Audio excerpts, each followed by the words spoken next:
हे सगळं करत असताना तुम्हाला तुमच्या व्यक्तिमत्वामध्ये बदल करावा लागेल. हा जर बदल केला तुम्ही तर बदलातून काय होईल, सवय कशी डेव्हलप होते आणि सवय जर डेव्हलप झाली तर ती सवय मोडायला खूप वेळ लागतो.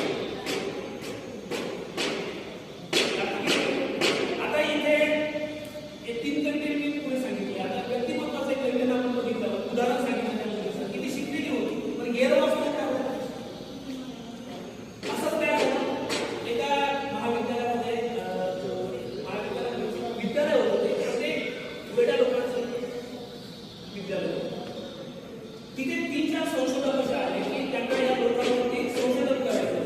असं संशोधन करायचं होतं की त्यांना चांगलं ट्रेनिंग द्यायचं आणि ट्रेनिंग दिल्यानंतर त्यांच्या मनात चांगला व्यक्ती घ्यायचा, त्याला पुरस्कार द्यायचा. जसं सरांनी ठरवलं 3 मुली निवडायच्या, त्यांना व्हॅलेंटाईन म्हणून त्यांना मोठ्या प्रमाणात द्यायचं.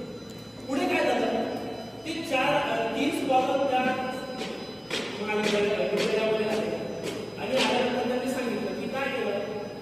त्यांनी बघितले की 5 व्यक्ती आहेत, या 5 व्यक्तींना तुम्हाला चांगल्या पद्धतीने शिकवायचं आहे.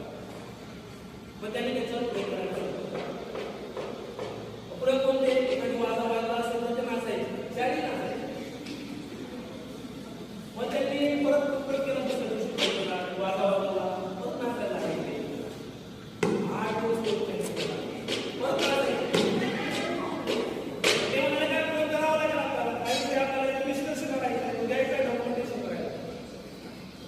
मग त्या 5 व्यक्तीपैकी एकदम 5 लोकांना नुसतं वाजवायला बोलवलं. त्या 5 लोकांना परत वाजवायला परत नाचायला लागले. काय करायचं मी एक चांगला व्यक्ती आहे, मी चांगले लागले रिस्पॉन्सिबली केलं. 4थ्या दिवशी काय झालं, कोण आहे का